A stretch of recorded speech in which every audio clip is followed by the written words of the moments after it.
ठीक है जी। अच्छा, आज जो चीज़ हम डिस्कस करना चाहते हैं वो बेसिकली हमारे पास है रिलेटिविटी। हमारे पास हमने बताया था क्वांटम मैकेनिक्स में हमने दो ही चीज़ों को या दो एस्पेक्ट्स को डिस्कस करना है, एक है रिलेटिविटी और दूसरा है क्वांटम मैकेनिक्स। तो अभी हम स्टार्ट करेंगे रिलेटिविटी से। और इसमें जो सबसे पहले हम चीज़ करना चाह रहे हैं बेसिकली हमारा अल्टीमेट जो मकसद है वो तो स्पेशल थ्योरी ऑफ रिलेटिविटी को डिस्कस करना है उसको। तो अब हम यहाँ पर अभी हम डिस्कस करेंगे रिलेटिविटी को, समझ लें क्लासिकल रिलेटिविटी को, या वैसे ही हम रिलेटिव होने से क्या मतलब लेते हैं, किस चीज़ को हम इसको समझते हैं। अभी हम पहले उसका एक थोड़ा सा समझने की उस चीज़ को कोशिश करते हैं। ठीक है जी। A theory of relativity is a way for observers to compare their results from different frame of reference. आप एक बंदा, जैसे हमने एग्जांपल की थी कि एक बंदा आपके पास ट्रेन में बैठा हुआ है, दूसरा बंदा रोड पे खड़ा है, या दो गाड़ियां जा रही हैं, एक गाड़ी की स्पीड यू कैन से कि 100 किलोमीटर पर आ रहा है, दूसरी की 90 है। और अब क्या होगा, जो बंदा बैठा हुआ है ऐसी गाड़ी में जिसकी स्पीड 90 है, उसके लिए जो गाड़ी आगे जा रही है जिसकी स्पीड 100 है, उसकी स्पीड वो कुछ और मेजर करता है या उसका अपना एक रिज़ल्ट है। और इस तरह से जो बंदा ज़मीन पे खड़ा है वो अपनी उस चीज़ को जो उसकी ऑब्जर्वेशन है या जो उसने उसकी स्पीड को मेजर किया है उसको हम आपस में कंपेयर किस तरह करते हैं। ठीक है, डिफरेंट जो फ्रेम ऑफ रेफरेंसेस होते हैं इनमें जो आपके ऑब्जर्वर्स हैं वो किस तरह से अपने रिजल्ट्स को आपस में कंपेयर करते हैं, तो इस चीज़ को हम डिस्कस करते हैं रिलेटिविटी में। ठीक है जी। और इसके अलावा ये भी कह सकते हैं कि relativity gives a means for expressing the laws of physics in different frame of reference. कि आपने अगर किसी चीज़ को मेजर करना है, एक बंदा गाड़ी में है जो कि 90 की स्पीड से चल रही थी, दूसरा बंदा ग्राउंड पे खड़ा है, तो अगर उसको किसी चीज़ को अगर मेजर करना है, कुछ देखना है, तो उस पर क्या करता है, वो लॉज ऑफ फिजिक्स ही अप्लाई कर रहा होता है ना। फिर उनको किस तरह से आपस में कंपेयर करते हैं, इस चीज़ को हम यहाँ पे थोड़ा सा देखेंगे। ठीक है जी। उससे पहले एक छोटी सी एक डिस्कशन है, दैट इज़ कि अभी हमने बात की है रेफरेंस फ्रेम्स की। ठीक है, हमने उसमें किसी जो भी आपका फ्रेम है, आप मोशन में हैं, आप स्टिल हैं, वट एवर कोई भी आपकी कंडीशन है, तो जहाँ पर आप ऑब्जर्व कुछ कर रहे हैं वो आपका एक फ्रेम ऑफ रेफरेंस हो जाता है। ठीक है, लेकिन हमारे पास एक स्पेशल फ्रेम है, this is termed as inertial frame, a frame of reference where Newton's laws of physics और मोशन आर वैलिड। या आप कह सकते हैं कि ये ऐसा फ्रेम है जो कि नॉन एक्सेलरेटिंग है, मीन्स यहाँ पे आपकी वेलोसिटी कांस्टेंट है। वेलोसिटी कांस्टेंट हो तो rate of change of velocity वहाँ पे ज़ीरो हो जाता है। इसका ये मतलब है कि आपके पास जो एक्सेलरेशन है वो ज़ीरो हो जाता है। नॉन एक्सेलरेटिंग फ्रेम जो हो, ऐसा फ्रेम जो कि या तो आपका वो हो रेस्ट पे हो या कांस्टेंट स्पीड से अगर मूव कर रहा है, तो वो इनर्शियल फ्रेम कहलाता है। अगर आप इसी कंडीशन को अपनी अर्थ पे लागू लेट्स सपोज करना चाहें कि एक आपका कोई ऑब्जर्वर है which is at rest on the surface of the earth, in principle उसको इनर्शिया फ्रेम नहीं होना चाहिए उसका। उसकी रीज़न ये है कि अर्थ आपको पता है कि अपने एक्सिस के गिर्द भी रोटेट कर रही होती है और ऑर्बिट भी कर रही है, सन के गिर्द भी घूम रही होती है। तो ऐसी सूरत हाल में तो उसको बज़ाहिर हमें ये लगता है, या इन प्रिंसिपल जो ऑब्जर्वर आपका एट रेस्ट है अर्थ सरफेस ऑफ अर्थ पे, उसका जो फ्रेम है वो इनर्शियल नहीं होना चाहिए।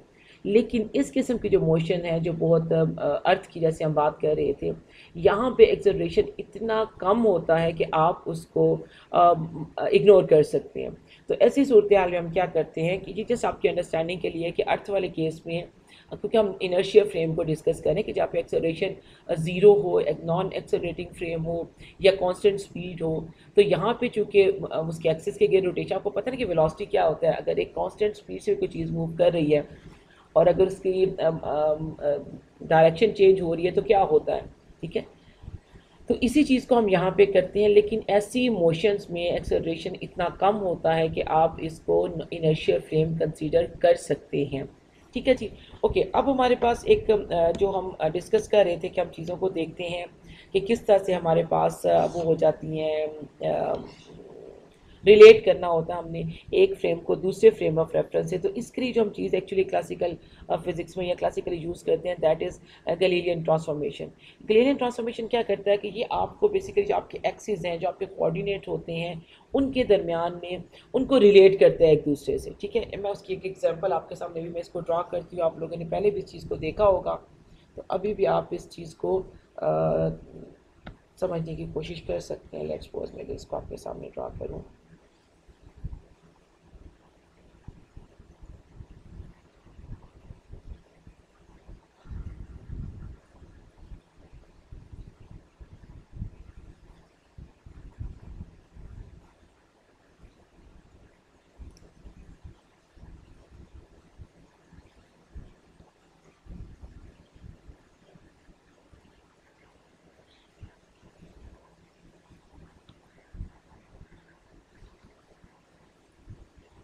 ठीक है, तो ये आपका एक लेट से आपका एक्सिस हो गया है, और जिसमें आपके पास इसको मैं कहती हूँ कि ये वाई एक्सिस है, ये एक्स है, ये जी है, और ये उसका ओरिजिन है। आप मुझे सुन पा रहे हैं ना?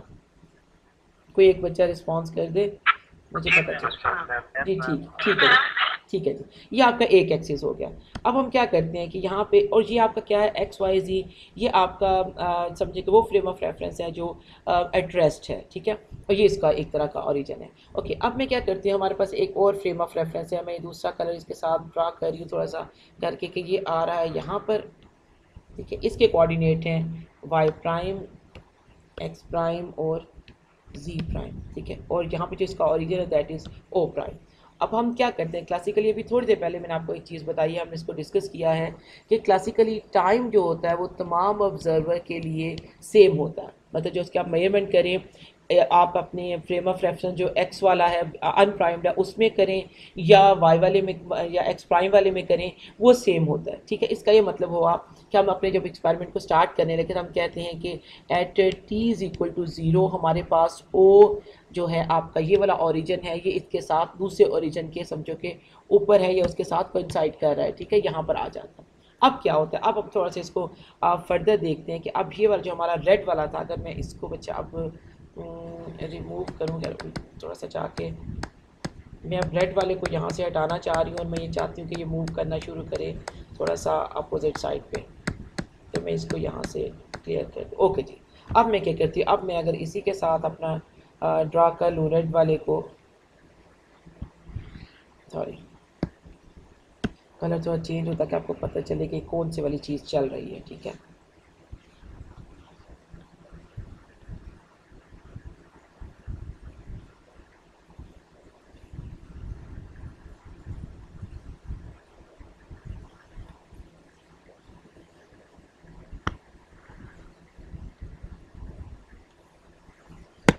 ठीक है जी, ये हमारा आ गया। अब क्या है, अब ये ओ प्राइम है आपका, ये वाई इधर आ गया है, एक्स प्राइम यहाँ पहुँच गया, जी प्राइम यहाँ पर है। ये जो मोशन आपकी हुई है that is in x axis. ठीक है, इसकी जो स्पीड है दैट इज़ यू, और किधर मूव कर रहा है, ये एक्स एक्सिस में मूव कर रहा है। इसका ये मतलब है कि अगर मैं आपसे पूछूं कि चेंज इन वाई एक्सिस क्या है या जी एक्सिस क्या है, तो ऑफ कोर्स वो ज़ीरो है। क्यों? क्योंकि आपकी जो मोशन है वो सिर्फ एक्स एक्सिस में है, सिर्फ इसी एक एक्स एक्सिस के जो लाइन है अलॉन्ग एक्स एक्सिस, ये जो फ्रेम है ये मूव कर रहा है। ठीक है, अब यहाँ पे कोई इवेंट होता है, या ये कोई पॉइंट है पी जिसको आपने देखना है, या इवेंट है जिसको आपने देखना था। ठीक है, अब इसको हम अगर देखें कि इसका जो डिस्टेंस है यहाँ से लेके यहाँ तक दैट इज़ एक्स प्राइम। क्यों? क्योंकि एक्स प्राइम है ना सारा नीचे। ठीक है जी, ओके। अगर इसी चीज़ को, ये जो आपका डिस्टेंस है, ये वाला जो आपका, सॉरी मैं इसका कलर थोड़ा सा, ये जो आपका पॉइंट पी है जिसको आप देखना चाहते हैं, अब इसको अगर आप देखें ग्रीन वाले में से, ये जो आपका पहला फ्रेम ऑफ रेफरेंस था, इसमें से अगर आप इसी इवेंट को देखना चाहिए, इसकी क्या मिसाल है, समझो कि ये आप यहाँ पे खड़े हैं रोड पे, ठीक है, और आपके पास ये दूसरी गाड़ी है, ये जो दूसरा फ्रेम ऑफ रेफरेंस क्या है, कोई एक गाड़ी में बंदा बैठा हुआ है और वो स्पीड यू से मूव कर रहा है, और वो एक इवेंट को देख रहे हैं या किसी दूसरी गाड़ी को देख रहे हैं। आप मेरा बात समझे हैं कि मैंने अभी आपको एग्जांपल दी थी ना कि आपके पास लेट्स सपोज कि हम डिफरेंट ऑब्जर्वर्स की बात करते हैं कि एक आपका ऑब्जर्वर ग्राउंड पे खड़ा है, दूसरा ऑब्जर्वर वो है जो कि एक गाड़ी जो कि 90 की स्पीड से मूव कर रही है उसमें बैठा हुआ है, और ये दोनों ऑब्जर्व कर रहे हैं एक तीसरी गाड़ी को जो कि 100 किलोमीटर पर आवर की स्पीड से चल रही है। तो इसको आप बिल्कुल इस पर लागू कर सकते हैं कि जो आपका ग्रीन वाला है लेट्स सपोज ये वो ऑब्जर्वर है, ये वो फ्रेम ऑफ रेफरेंस है जो उस बंदे का था, यानी कि अर्थ है या जो वहाँ पर रुका हुआ था, ठीक है। और जो दूसरा आपका जो मूविंग है, ये जो रेड जो मूव करता हुआ आगे को जा रहा है या कांस्टेंट उसकी वेलोसिटी या स्पीड है यू के साथ वो मूव कर रहा है अलॉन्ग एक्स एक्सिस, ये आपका वो वाला ऑब्जर्वर या फ्रेम ऑफ रेफरेंस हो गया जो कि दूसरी गाड़ी में था जिसकी स्पीड 90 किलोमीटर पर सेकंड थी, ठीक है। ये इसके साथ मूव कर रहा है। अब ये दोनों एक इवेंट को देख रहे हैं, ये जो पी है इसको, इस वाले केस में जो पी इवेंट है जो कुछ भी हो रहा है वो बेसिकली इसी फ्रेम ऑफ रेफरेंस में हो रहा है, ठीक है। यानी कि समझ लें कि ये 90 वाली स्पीड से छोड़ के आप इस समझें कि आपका ऑब्जर्वर चला गया है कहाँ पर, आपकी 100 किलोमीटर पर आवर वाली गाड़ी में बैठा ऑब्जर्व करने लगा है किसी चीज़ को। आपकी आवाज़ ठीक नहीं आ रही।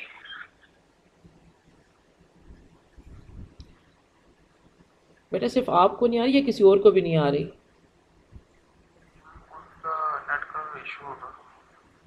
आपको मेरी आवाज़ ठीक बच्चे, मेरे ख्याल में मेरे पास इस वक्त स्ट्रॉन्ग नेट के इंटरनेट के उसके सिग्नल्स आ रहे हैं। मेरी आवाज़ जिसको अभी फ़िलहाल जिसको ख़राब जा रही है वो उसके अपने इंटरनेट का इशू होगा, हर बार मेरा इशू नहीं है। क्योंकि किसी एक बच्चे को मेरी आवाज़ ठीक जा रही है तो इसका ये मतलब है कि मेरे सिग्नल मेरे तरफ से कोई इशू नहीं है।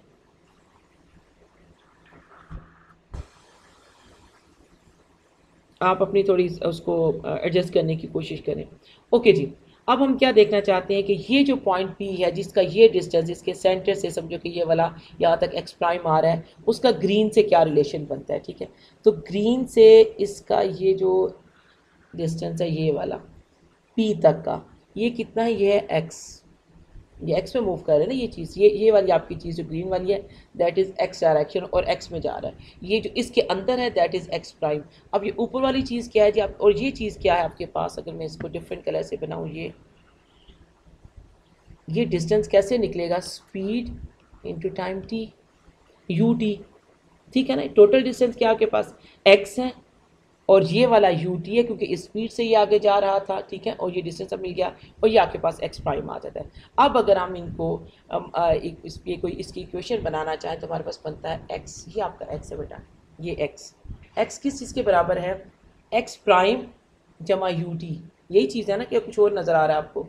X is equal to u t plus क्या है जी एक्स प्राइम। और अगर मैं इसको in terms of x prime लिखना चाहूँ तो क्या हो जाएगा, x prime is equal to x minus u t. T क्या है, टी दोनों में सेम है, हम ये पहले कर चुके हैं कि क्लासिकली जो आपका टाइम है वो दोनों जो ऑब्जर्वर हैं या दोनों फ्रेम ऑफ रेफरेंस हैं, जब कोई भी फ्रेम ऑफ रेफरेंस हो उसमें सेम रहता है, ठीक है। और अगर अब आपको यहाँ पे वेलोसिटी फाइंड आउट करनी हो तो क्या आ जाएगा जी, आपका वी एक्स कॉम्पोनेंट किसके बराबर आ जाएगा, वी एक्स, और यहाँ पे क्या आ जाएगा माइनस यू, ठीक है जी। आपने इस रिस्पेक्ट टू टी आप इसको डिफ्रेंशिएट करेंगे ना, आपने चेंज देखनी है इसमें।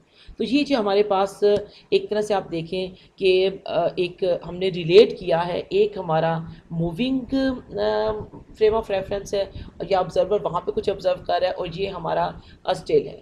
इस तरह से आप एक रिलेशनशिप डिस्क्राइब करते हैं, रिलेशनशिप बनाते हैं कि किस तरह से आप एक ऑब्जर्वेशन को, अगर आपको चाहिए कि एक्स की वैल्यू क्या होगी तो वो किस पे डिपेंड करती है, दूसरे फ्रेम ऑफ रेफरेंस उसको आपने रिलेट कर दिया।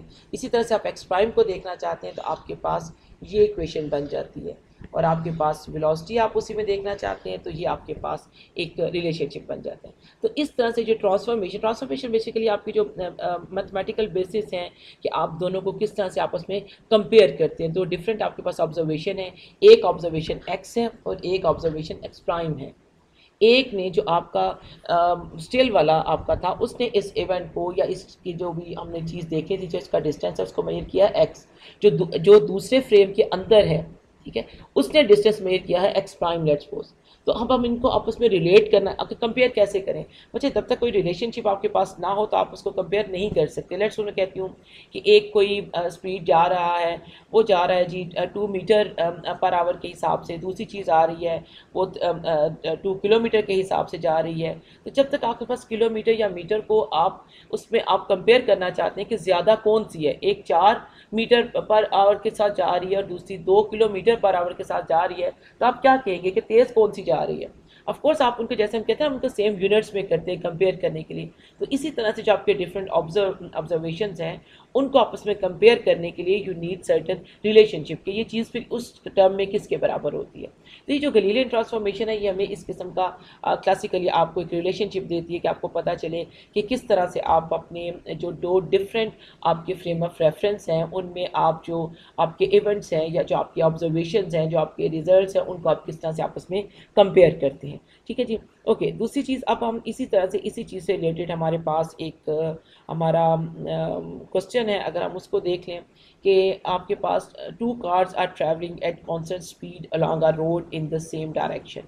ये जी आपके पास जो अभी पहले मैंने 1 मिनट पहले आपके साथ ये एग्जांपल डिस्कस की थी, ये वही चीज़ है कि 2 गाड़ियाँ आपके पास जा रही हैं, स्मूथ रोड है, कार ए, ये जो पहले वाली कार है, अच्छा, ये मूव कर रही है आपके पास 60 किलोमीटर पर आवर के साथ, जो बी है वो 40 किलोमीटर पर आवर के साथ मूव कर रही है। ये जो आपने स्पीड बताई है, ऑफकोर्स ये रिलेटिव है ना, ठीक है। ये कैसे है, ये स्पीड आपके जो ग्राउंड पे ऑब्जर्वर खड़ा है उसके रिस्पेक्ट से है। आप आई होप के बात को समझ रहे हैं कि अगर आपके पास कोई और ऑब्जर्वर हो या कोई, अगर बी में जो बंदा बैठा हुआ है उसके लिए ये स्पीड नहीं होगी, जो ए के अंदर बंदा बैठा हुआ है उसके लिए वो भी रेस्ट पे है, उसके लिए भी अपनी स्पीड ये नहीं है, ठीक है। तो आप ये जो बंदा यहाँ पे खड़ा है ग्राउंड में, एक ऑब्जर्वर, वो इस चीज़ को ऑब्जर्व कर रहा है, उसके रेफरेंस से कार ए मूव कर रही है 60 किलोमीटर पर आवर के साथ और कार बी मूव कर रही है 40 किलोमीटर पर आवर के साथ। और आपने बताना क्या है, what is the speed of car A relative to car B। आपने जो पहले आपने स्पीड बताई है वो बताई है इसके रेफरेंस से, तो आपको पता है। अब आपने क्या बताना है कि जो कार B में बंदा बैठा हुआ है इसके रेफरेंस से इस कार की क्या स्पीड है। अब इसको, वैसे तो इतना आसान और स्ट्रेट फॉरवर्ड क्वेश्चन है कि आप राइट अवे इसका आंसर कर सकते हैं कि आप 40 से जा रहे हैं तो अगला 60 से जा रहे हैं, ऑफकोर्स 20 का डिफरेंस आता है। और ये जो आपके पास रिलेशनशिप था ये भी आपको यही चीज़ बताता है। वी एक्स प्राइम आपने फाइंड आउट करना है, वी एक्स आपका क्या है 60 है और आपके पास जो दूसरी रेफरेंस है वो आपके पास 40 है, तो आपके ऊपर मिल जाता है 20 किलोमीटर पर आवर, ठीक है। ये चीज़ आपको मिल जाती है। तो इस तरह से हमने अभी तक जो चीज़ को देखा, दैट इज़ कि किस तरह से हम दो चीज़ों को आपस में रिलेट करते हैं, किस तरह से हमारा ऑब्जर्वेशन को हम एक दूसरे के साथ मैच करते हैं। अभी हम इस चीज़ को डिस्कस कर रहे थे। अब हम आ जाते हैं, ये था simple you can say classical treatment of relativity, कि किस तरह से रिलेटिव चीज़ें होती हैं, एक दूसरे के रेफरेंस से स्पीड वगैरह कुछ भी है तो उनको हम किस तरह से आपस में उनका रिलेशनशिप है, उनको किस तरह से आपस में कंपेयर करते हैं, ठीक है। अब हम आ जाते हैं स्पेशल रिलेटिविटी पे, ठीक है। आइंस्टाइन ने 1905 में, ठीक है, उसने 2 पोस्टुलेट प्रपोज किए थे स्पेशल रिलेटिविटी के, ठीक है। उसमें क्या था कि आपके पास जो पहला जो पोस्टुलेट है, मैंने इसको सेपरेट एक्चुअली करना चाहिए है, that is the principle of relativity. दो उसने सिर्फ इसके पोस्टुलेट बनाए थे और आप यकीन करें इतने स्ट्रेट फॉरवर्ड और सिंपल चीज़ें जो बाजार देखने में लगती हैं, उनके जो कॉन्सिक्वेंसेस को जब आप डिस्कस करते हैं, जब आप उनसे रिजल्ट्स निकालते हैं, तो these results are incredible. Let's suppose ये दूसरा जी है the principle of the constancy of the speed of light, ठीक है। पहला आपका प्रिंसिपल कहता है the laws of physics are the same in all inertial reference frame. Inertial को हमने पहले डिस्क्राइब किया है कि सारे फ्रेम्स इनर्शियल नहीं होते, ठीक है, लेकिन जो फ्रेम इनर्शियल होगा मींस जिसका एक्सेलरेशन 0 होगा, नॉन एक्सेलरेटिंग फ्रेम होगा, या दूसरे टर्म में कांस्टेंट जो स्पीड के साथ फ्रेम आपका मूव कर रहा होता है, उन तमाम फ्रेम्स में laws of physics remain same. ये जो हमने पहली एग्जांपल अभी की थी, जो हमने एक्चुअली क्लासिकल इस चीज़ को देखा है, तो वहाँ पे हमने यही चीज़ देखी है। ठीक है, कि आपके पास जो सारे ऑब्जर्वर्स हैं अगर तो वो नॉन इनर्शियल फ्रेम में है तो उनके लिए जो फिज़िक्स के लॉज हैं वो सेम है। वो कोई नए नए लॉज ला के ये नहीं कहेंगे अच्छा मेरे में तो ये चीज़ बदल गई, आगे नहीं जा रही पीछे जा रही थी, या कोई नया नहीं आता, वहाँ सब में वो एक तरह से वैलिड होता है। जो दूसरा बड़ा ही इम्पॉर्टेंट पॉइंट है जिसको आज हम थोड़ा सा डिस्कस फर्दर में इसको आपको साथ 2-4 मिनट बात करूँगी, वो है the speed of light in free space has the same value in all inertial reference frames। जो लाइट की स्पीड है जिसको हम c कहते हैं, और ये हम जानते हैं कितनी है कि c इज इक्वल टू 2.99 होता है, या हम इसको 3 भी कहते हैं, 3 इंटू 10⁻8 मीटर पर सेकेंड। ठीक है, ये सारे इनर्शियल फ्रेम्स के लिए सेम है। इस बात को थोड़ा सा आप कंसंट्रेट करेंगे, फोकस करेंगे जो बात में आप करने लगी। आपको याद होगा कि जब हमने बॉडीज़ को देखते हैं कि एक बॉडी अगर रेस्ट में है तो वो किसी चीज़ का ऑब्जर्वेशन करती है, किसी टाइम को मेजरमेंट करती है, कोई भी काम देख रहा था तो वो डिफरेंट आता है अगर वो उसी स्पीड से मूव करना शुरू कर दे। ठीक है, तो अगर हम इसकी एग्जांपल इस तरह से लें कि एक जो आपका पर्सन, एक जो आपका ऑब्जर्वर 1 है वो स्टिल है, एट रेस्ट है, वो मेजर करता है, उसके पास से लाइट की एक बीम गुजरती है या वो लाइट की एक स्पीड को मेजर करना चाहता है, तो वो इस इवेंट को, इस लाइट की स्पीड को, मतलब टाइम को नहीं, स्पीड को जब मेजर करता है तो उसके पास आता है 3 इंटू 10⁻8 मीटर पर सेकेंड। अगर वो ऑब्जर्वर लेट्स सपोज किसी ऐसे स्पेस शिप में बैठा हुआ है कि जो almost the speed of light move कर, लेट्स सपोज मैं कहती हूँ 2.99 इंटू 10⁻8 मीटर पर सेकेंड के साथ अगर वो मूव कर रहा है तो उसको लाइट की स्पीड को क्या मेजर करना चाहिए? सेम मेजर उसकी स्पीड आनी चाहिए या डिफरेंट आनी चाहिए? ये थोड़ा सा अगर सारे लोग इस चीज़ पे सोचें कि क्या आना चाहिए यहाँ पे। एक ऑब्जर्वर, अगर हम देखते हैं कि अगर आपका ऑब्जर्वर 1 वो स्टिल खड़ा है, आपकी रोड पे था, ठीक है, उसके लिए जो कार ए थी उसकी स्पीड क्या है? क्या वो स्पीड सेम थी उस ऑब्जर्वर के लिए जो ऑब्जर्वर कार बी में बैठा हुआ था? अभी हम पीछे एक एग्जांपल किए हैं ना कि दो हमारे पास ऑफ कोर्स वो हैं ऑब्जर्वर्स हैं, एक जो ग्राउंड पे स्टिल खड़ा है, एक वो जो दूसरा लेट्स सपोज कार बी में बैठा हुआ, या कार बी एक दूसरा ऑब्जर्वर है हमारा। तो हम ये देखते हैं कि उन दोनों में जब उन्होंने अपने एक इवेंट को, एक चीज़ की स्पीड को मेजर किया था तो वो डिफरेंट आई थी। तो यहाँ पे अगर दोनों ऑब्जर्वर एक चीज़ को, जो लाइट की स्पीड है, उसको अगर सेम मेजर कर रहे हैं तो इसका ये मतलब है कि वो टाइम को डिफरेंट वे में एक्सपीरियंस कर रहे हैं, उन दोनों के पास टाइम डिफरेंट है। ये बड़ा इसका ना क्रूशियल कंक्लूजन है इसकी, जो सेकेंड अभी मैंने पढ़ा कि स्पीड ऑफ लाइट कांस्टेंट रहती है, तो इसका ये मतलब दोनों के पास सेम स्पीड क्यों आ रही है? क्योंकि दोनों का जो टाइम है, ठीक है, वो डिफरेंट है। इससे मतलब ये है कि जितना ज़्यादा फास्ट आप मूव करेंगे उतना ही स्लो आपका टाइम हो जाता है। ठीक है, टाइम डिफरेंट, आपकी स्पीड मीटर पर सेकेंड है ना, आप समझ रहे हैं इस चीज़ को कि आप स्पीड मेजर कर रहे हैं, या आप पहले भी आपने स्पीड मेजर किया, वो किलोमीटर पर आवर थी।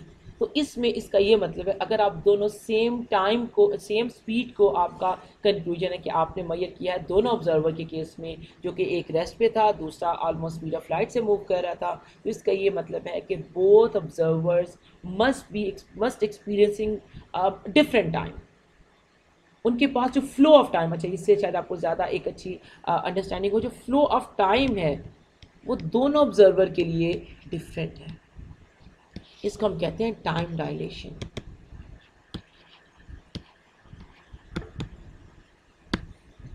ठीक है जी, ये चीज़ हमारे पास आती है, जो हमारे पास प्रिंसिपल है किसका, स्पेशल रिलेटिविटी का। जो दो पोस्टुलेट्स हैं उससे मैं सेकंड पोस्टुलेट को डिस्कस कर रही हूँ कि स्पीड ऑफ लाइट सब में सेम रहती है।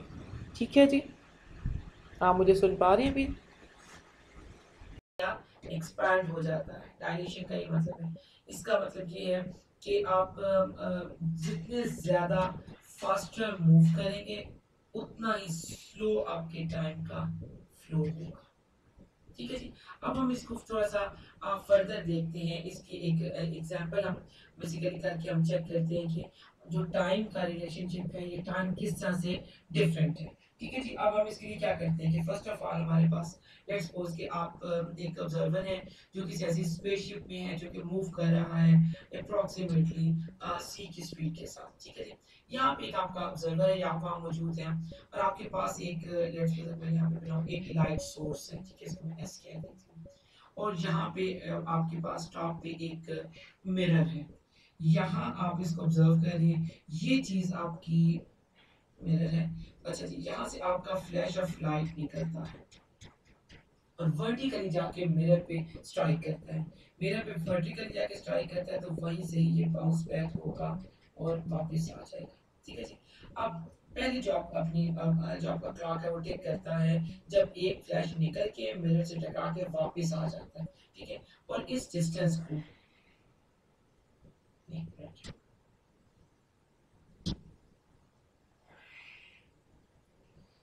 ये जो डिस्टेंस है इसको मैं कहती हूँ कि ये क्या है जी,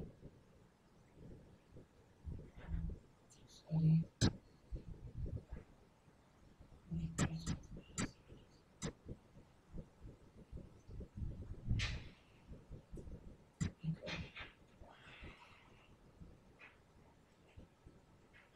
this distance is L not.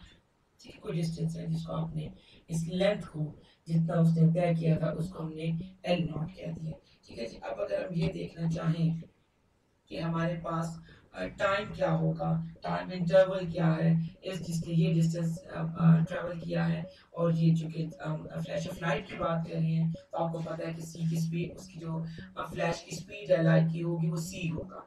तो आपके पास लेंथ है G T, delta t not basically आपका अगर टाइम इंटरवल आप देखना चाहते हैं किसके बराबर आ जाएगा, ये कौन सी टोटल लेंथ कितनी तय करेगा, ये जो आपका फ्लैश ऑफ लाइट है 2L0 डिवाइडेड बाय सी।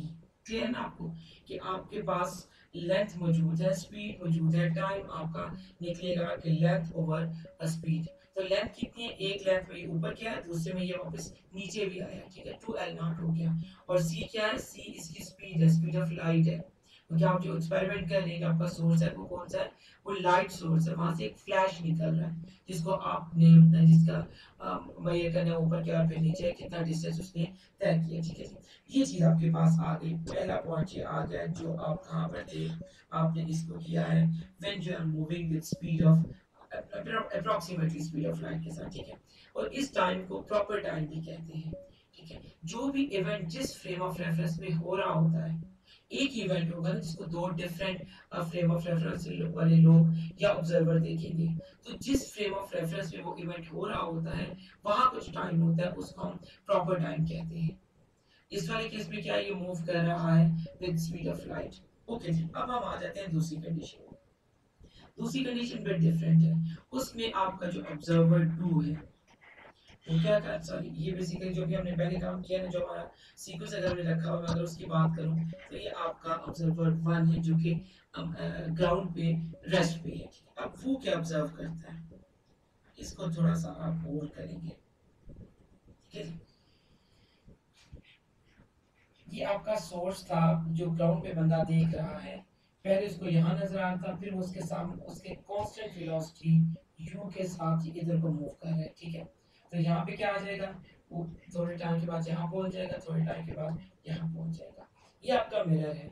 अब क्या होगा, जैसे ही आपके लाइट से फ्लैश निकलेगा सोर्स से, वो बेसिकली जमीन पे जो ऑब्जर्वर खड़ा है उसको स्ट्रेट नजर नहीं आएगा। क्यों, क्योंकि जब ये यहाँ पहुंच जाता है इस पॉइंट पे लेट से, तो ये जो आपका सोर्स है वो थोड़ा आगे जा चुका था। ठीक है, इसके रेफरेंस से दूसरा पॉइंट है, फिर वो आगे जाता है, यहाँ पर आके समझो कि इस जगह पर, ठीक है, वो यहाँ से स्ट्राइक करता है, उसके बाद वो क्या करता है, वापस आता है। तो ये वो डिस्टेंस है या ये वो पैटर्न है जो कि ग्राउंड पे खड़ा बंदा देखता है फ्लैश का। उस फ्लैश का जो कि आप कुछ अगर आप सेम फ्रेम ऑफ रेफरेंस में हो तो आपको ऐसा पाथ दिखता है। इसकी एग्जांपल ऐसे है कि आपके हाथ में एक बॉल है, आप उसको ऊपर थ्रो करते हैं, फिर आपके हाथ में आता है, आप जिस फ्रेम ऑफ रेफरेंस में आप है आपको लगता है कि वो वर्टिकल मोशन है ये। ठीक है। लेकिन जो बंदा आपको ग्राउंड से देख रहा है, जिसको आप मोशन में नजर आ रहे हैं, तो उसके लिए ये एग्जैक्ट वर्टिकल नहीं होता। ये पार्ट है, उसके अंदर वर्टिकल का भी कंपोनेंट होता है और हॉरिजॉन्टल का भी कंपोनेंट होता है। उसकी रीजन ये है कि आप हॉरिजॉन्टली क्या कर रहे होते हैं, मूव कर रहे होते हैं। ठीक है जी, आई होप कि आप ये बात इसको समझ गए होंगे। ठीक है, आप इसी पिक्चर को मैं थोड़ा सा अगर अपनी आसानी के लिए मैं इसको क्लियर करूँ, तो मैं आपको बताता हूँ कि हमारे पास अब बनता क्या है शक्ल। हमें ये पता चल गया कि ये हमारा पाथ है।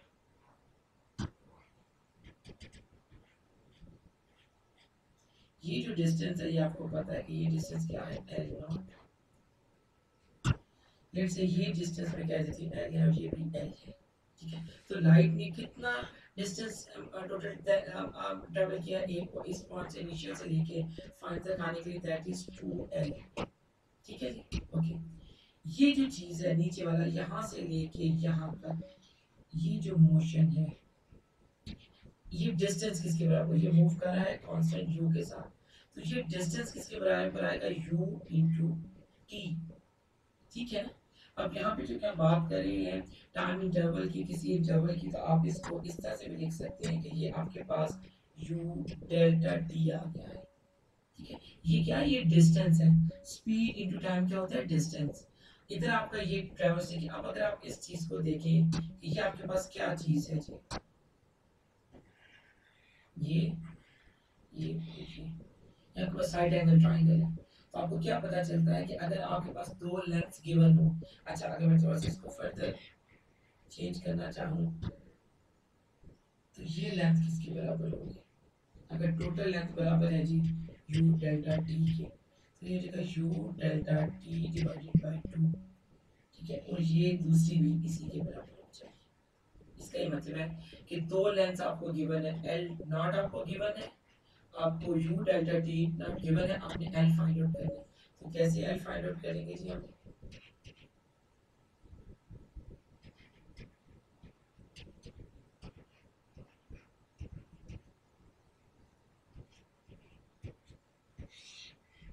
ठीक है जी। ये चीज आपके पास आ गई, इसको आप जानते हैं। हमारे पास एक्चुअली जो टोटल डिस्टेंस है वो कितना था, 2l, तो यहाँ पर भी 2 आ जाएगा। ठीक है, अब हम देखते हैं कि यहाँ पर हमारे पास टाइम किसके बराबर आता है, डेल्टा टी क्या होगा, delta t is 2l over c। ये किसके बराबर आ जाएगा, मैं यहाँ पे अगर लिखूँ 2l not square plus u delta T, sorry यहाँ पे 2 भी आ रहा है, ये लेंथ थी ना उसकी डिवाइडेड बाई 2 है, और ये होल का स्केल है। अब आप मुझे ये देख के बताएं, अगर आप इस चीज़ को इमेजिन करें कि यहाँ पर अगर हम इसको यहाँ पर जोड़ दें तो हमें क्या इन्फॉर्मेशन मिलती है, कुछ भी नहीं। हम क्या चाहते हैं, हम कंपैरिजन करना चाहते हैं, हम ऐसा रिलेशनशिप चाहते हैं कि जो मेरा एक ऑब्जर्वेशन है उसका रिलेशनशिप बने दूसरे फ्रेम ऑफ रेफरेंस के ऑब्जर्वेशन के साथ। ठीक है, इसका ये मतलब है कि हमें इस इक्वेशन में दो चीज़ों की ज़रूरत है, एक डेल्टा टी और दूसरा डेल्टा टी जीरो। तो आप बता सकते हैं इस इक्वेशन में कहीं डेल्टा टी जीरो है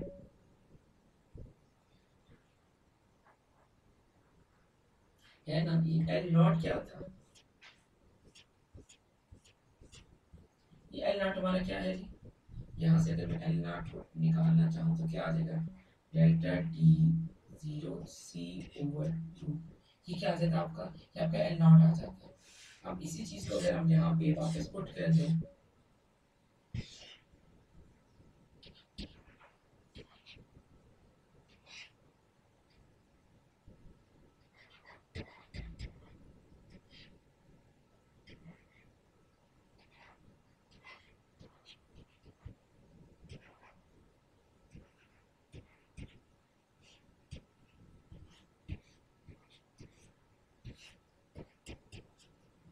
ठीक है जी, ये 2 बेसिकली इस 2 से कैंसिल हो जाता है। ठीक है, अब हमारे पास बाकी क्या बच जाता है जी, थी डेल्टा टी जीरो का square plus u delta T.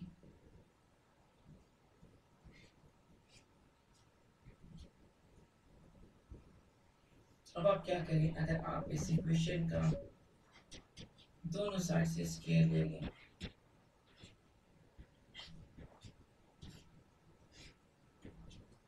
क्या बन जाएगा आपके पास, delta t square is equal to c delta t not square plus u delta t square. ये चीज़ आपके पास आ जाएगी। अब ये दोनों टर्म्स ये और ये सेम है, इनको मैं एक साइड पे कर रही हूँ, तो यहाँ पे क्या आ जाएगा डेल्टा टी। अच्छा मुझे एक चीज़ मैंने मिस की है, उसको मैं अगर दूसरी साइड पे मल्टीप्लाई कर दूँ तो आसान हो जाएगा कि ये जो चीज़ थी ये सी से ओवरऑल क्या हो रही थी, डिवाइड हो रही थी।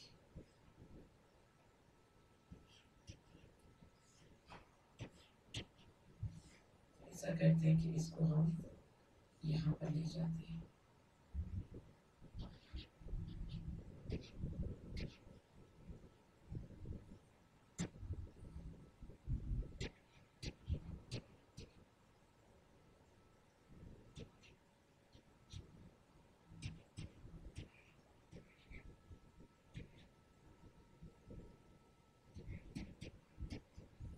ये चीज़ हमारे पास आ गई।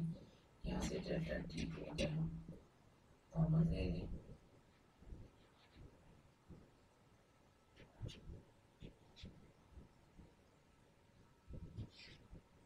सी स्क्वायर को भी मैं अगर यहाँ से कॉमन ले लूँ तो क्या आ जाएगा, 1 minus u square over c square equal to c square delta t not square. ये इसकी सी स्क्वायर वजह इसलिए आएगी जहाँ पे सी नहीं था। अगर मैं यहाँ से सी स्क्वायर कॉमन लेती तो मुझे इसको इसी के साथ डिवाइड करना पड़ता है। ठीक है, या कि ऐसा स्टेप नहीं जो आपको ना समझ आ रहा हो या आपने पहले कभी इस चीज़ को ना देखा हो। ठीक है, ये इक्वेशन हमारे पास है। मैं थोड़ा सा अपना कलर क्यों चेंज करना चाहती हूँ। ये सी से कैंसिल हो गया, हमारे पास क्या आ गया, delta t square is equal to delta t not square over 1 minus u square over c square. अगर आप दोनों साइड पे इसका अंडर रूट ले लें तो हमारे पास क्या आता है, delta t is equal to delta t not over 1 minus u square over c square under root. ये जी हमारे पास रिलेशनशिप बना है दोनों टर्म्स का। बेसिकली हमारे पास क्या होता है, ये हमने बनाया है जब आपका एक फ्रेम ऑफ रेफरेंस मूव कर रहा है किसके साथ, स्पीड ऑफ लाइट के साथ। ठीक है, वो उसका टाइम डिफरेंट होगा। और दूसरा टाइम कौन सा है, जो कि अर्थ पे एट रेस्ट है। अगर मैं इस पे क्लासिकल लिमिट अप्लाई करूं, लेट्स सपोज कि ये मैं कहूं कि ये जो u है आपका that is very very small than c।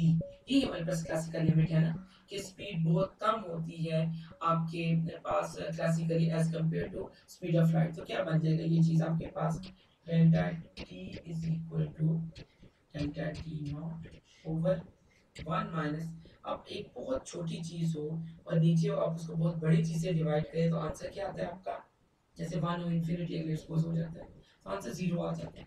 तो 1 minus 0 is equal to 1 delta t not, और उसका अगर आप अंडर रूट लें तो वो क्या होता है, वो भी 1 होता है। तो आपके पास वही क्लासिकल सूरत आ जाती है कि delta t is equal to delta t not, यानी कि हम अपनी जो क्लासिकल अपनी जो हमारी है ट्रीटमेंट है उस पे हम टाइम डायलेशन के इफेक्ट को ऑब्जर्व नहीं करते। टाइम डायलेशन कहाँ पर आता है, वो ये वाली इक्वेशन है, ये वहाँ पर आता है जहाँ पर आपके पास जो आपका एक फ्रेम ऑफ रेफरेंस है वो मूव कर रहा है, ऑलमोस्ट अप्रोच कर रहा है स्पीड ऑफ लाइट को। वहाँ पर डिफरेंट टाइम फ्लो हमने कहा कि होता है, और इस चीज को हम प्रैक्टिकली देख रहे हैं कि टाइम डायलेशन एग्जिस्ट करता है। ठीक है जी, इसकी एक हम प्रैक्टिकल एग्जांपल भी देख सकते हैं। हमने ये भी देखा कि जीपीएस पे जो आपके सैटेलाइट्स वगैरह होते हैं वो अर्थ के रिवॉल्व करते हैं और बहुत उनकी ज़्यादा हाई स्पीड होती है, तो वहाँ पे जो उनके जो क्लॉक होते हैं उनमें यू कैन से इस तरह से प्रोग्राम किया जाता है कि उनका टाइम अर्थ का जो टाइम है उसके साथ उसका क्लॉक है उसके साथ मैच करे। अदरवाइज टाइम डायलेशन का इफेक्ट वहाँ पर होने की वजह से कुछ अर्से बाद टाइम का डिफरेंस आना शुरू हो जाता है और जीपीएस वगैरह की आपकी इन्फॉर्मेशन फिर वो उसकी नहीं रहती। ठीक है, इसके अलावा एक और एग्जाम्पल है जो मैं आपके साथ आज डिस्कस करना चाह रही थी। नियॉन की एग्जाम्पल है, अगर मुझे कहीं मिल जाए तो जी। नियॉन्स का हमने पहले भी डिस्कस किया था, आपको याद है कहाँ डिस्कस किया था, हमने कहा था कि दो प्रोटॉन जब आपस में कोलाइड करते हैं तो डिफरेंट पार्टिकल्स प्रोड्यूस होते हैं, उनमें एक पायॉन्स होते हैं और पायॉन का सर्टेन लाइफ टाइम होता है, उसके बाद वो डिके कर जाते हैं म्यूऑन्स में। ठीक है। अच्छा जी, अब ये म्यूऑन्स के बारे में हम स्टोरी पढ़ते हैं। ये क्या है जी? Muons are elementary particles. Elementary particles कहते हैं ऐसे पार्टिकल्स को जिनका कोई सबस्ट्रक्चर नहीं होता। ठीक है, सबस्ट्रक्चर से मुराद है वो किसी और चीज से मिलके नहीं बने हुए होते। जैसे प्रोटॉन्स हैं, इनके मुकाबले में प्रोटॉन्स क्या है? कंपोजिट ऑब्जेक्ट हैं। वो किससे मिलके बने? उनका सबस्ट्रक्चर होता है, वो क्वार्क से मिलके बनते हैं। ठीक है जी। तो इस तरह से हम कहते हैं कि हमारे पास जो म्यूऑन्स हैं वो एलिमेंट्री पार्टिकल है कि आप उनके या तो उनका सबस्ट्रक्चर है नहीं है या आप उसको एटलीस्ट नहीं जानते। With a proper life time of 2.2 microsecond. ये अब इसका क्या है? प्रॉपर लाइफ टाइम है। इनका टी डेल्टा टी नॉट क्या है इसमें? 2.2 microsecond, 10⁻⁶ second. They are produced with very high speeds in the upper atmosphere when cosmic rays collide with air molecules। अब cosmic rays क्या होती हैं? जो आपके आउटर स्पेस से हाई एनर्जी पार्टिकल्स आपके एटमॉस्फेयर में एंटर होते हैं, उनको हम कहते हैं कॉस्मिक रेज कहते हैं। तो ये कलाइड करती हैं एयर मॉलिक्यूल्स के साथ अपर एटमॉस्फेयर में, तो वहां पर म्यूऑन्स प्रोड्यूस होते हैं। ठीक है जी, जिनका हमने प्रॉपर लाइफ टाइम बताया है कि वो उनका जो है वो 2.2 माइक्रोसेकंड उनका प्रॉपर लाइफ टाइम होता है। इसके बाद वो क्या करते हैं? खत्म हो जाते हैं, डिके कर जाते हैं, कुछ और बन जाता है। Take the height L of the atmosphere to be 100 kilometer in the reference frame of the Earth and find the minimum speed that enables the muons to survive the journey to the surface of the Earth। तो कहते हैं कि अगर आपके पास, अब देखिए एक particle है, उसके पास टाइम है कि उसने 2.2 माइक्रोसेकंड के बाद खत्म हो जाना, और आप ये चाहते हैं कि आप उसको जमीन पे ऑब्जर्व करें, हम उसको ऑब्जर्व करते भी हैं। तो और जो डिस्टेंस उसने जो बना, जो लेयर है जो एटमॉस्फेयर की, वो क्या है आपके पास? वो एक उसकी जो टोटल थिकनेस है समझे, या वो हाइट है, दैट इज 100 किलोमीटर। यानी कि 100 किलोमीटर का सफर उसने तय करना है म्यूऑन में, और टाइम उसके पास है 2.2 माइक्रोसेकंड। और हम ये देखना चाहते हैं कि किस स्पीड से मूव करेंगे। क्या ये टाइम है ऊपर गिवन है, उसका लाइफ टाइम है, और डिस्टेंस आपको गिवन है जो उसने ट्रैवल करना है। अब आपने क्या फाइंड आउट करना है? आपने वो स्पीड फाइंड आउट करनी है। तो इतनी तेजी से नीचे आए कि इस लाइफ टाइम में वो 100 किलोमीटर को तय कर जाए, तभी आप उनको, आप अर्थ पर हैं, आप नीचे ग्राउंड पर, आप तभी उसको देख सकते हैं जब ये डिस्टेंस तय कर ले। ठीक है जी। अब इस जो प्रॉब्लम है इसको सॉल्व करने के लिए हमारे पास वही पुराना जो हमारा सिस्टम है जिससे हमने अभी जो इक्वेशंस बनाई थी, हम उनके साथ इस चीज़ को सॉल्व करेंगे। ठीक है, एक बार फिर जस्ट मैं आपको उसको रिपीट करूं कि हमें एक्चुअली क्या चाहिए।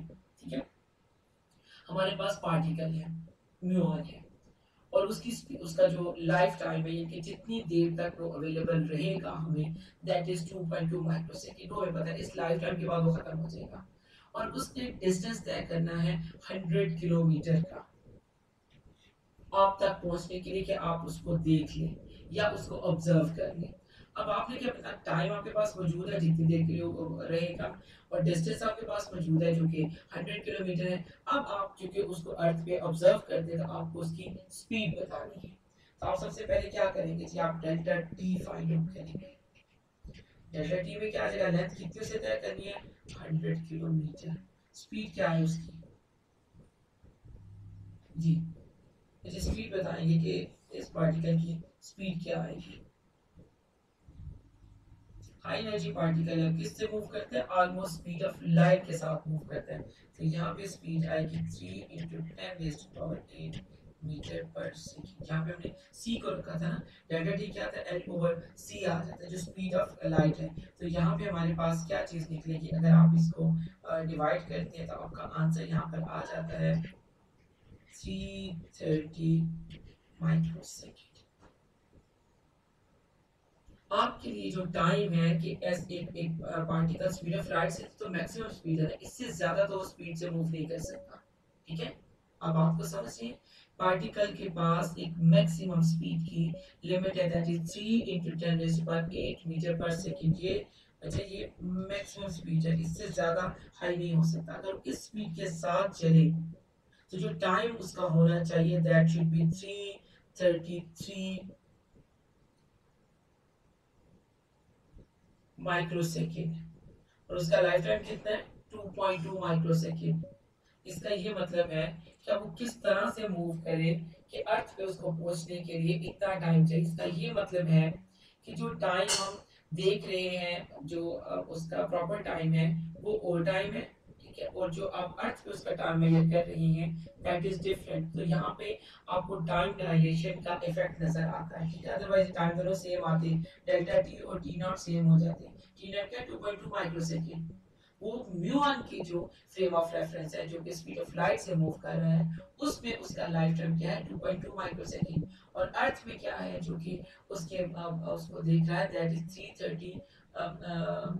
333 माइक्रोसेकंड, ठीक है। अब हमें स्पीड फाइंड आउट करनी है, तो हम वही अपना फॉर्मूला लगाएंगे, delta t is equal to delta t not over 1 minus u over c square. ये चीज आपके पास आ जाती है। अब आप क्या करेंगे, इसमें से आपने क्या फाइंड आउट करना है, आपने u फाइंड आउट करना है। तो आप क्या करेंगे भाई, अपनी पूरी इक्वेशन को आप इसका स्क्वायर करेंगे, डेल्टा टी, ये आपको पता है कि इसका स्क्वायर करेंगे, फिर आप इस पूरी चीज का स्क्वायर करेंगे, उसके बाद आप इस वाले टर्म को, ये जो आपकी ये टर्म है, इसको उठा के यहाँ पर ले जाएंगे, इसको नीचे ले आएंगे, और आपके पास फिर आप इसको अपनी सारी वैल्यूज के लिए, क्या था आपकी वैल्यूज 333, आपकी उसकी है values is equal to 2.2 microsecond है, 10⁻⁶ है, और नीचे आप उसकी सी की वैल्यू लिखेंगे।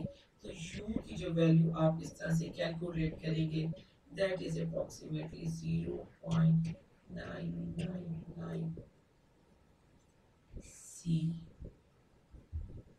ठीक है। 0.9 को मल्टीप्लाई करें 3 × 10⁸ मीटर पर सेकंड के साथ, तो वो क्या आ जाती है, आपकी स्पीड आ जाती है।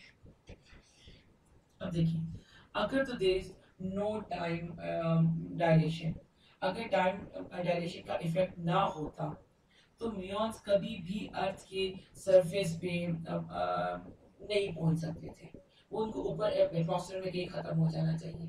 लेकिन ये एक तरह समझे म्यून का ऑब्जर्वेशन आपकी अर्थ के सरफेस पे जो आप उसका आपको ऑब्जर्व करते हैं, वो एक डायरेक्ट प्रूफ है इस चीज का, जो जिस चीज को हम टाइम डायलेशन कह रहे हैं।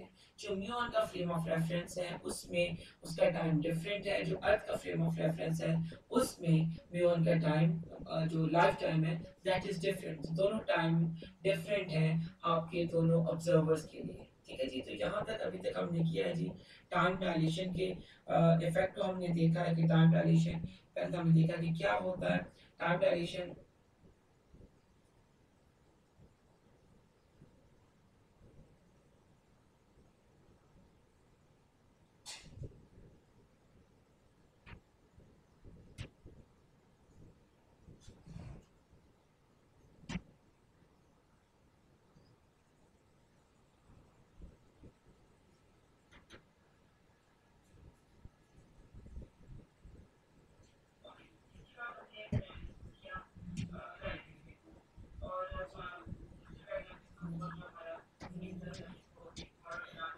क्या कहा क्यों करते हैं बोलो, इस टाइम पूछने में कमी पढ़ा तो मैंने जो लेके पढ़ ली। अच्छा जाओ।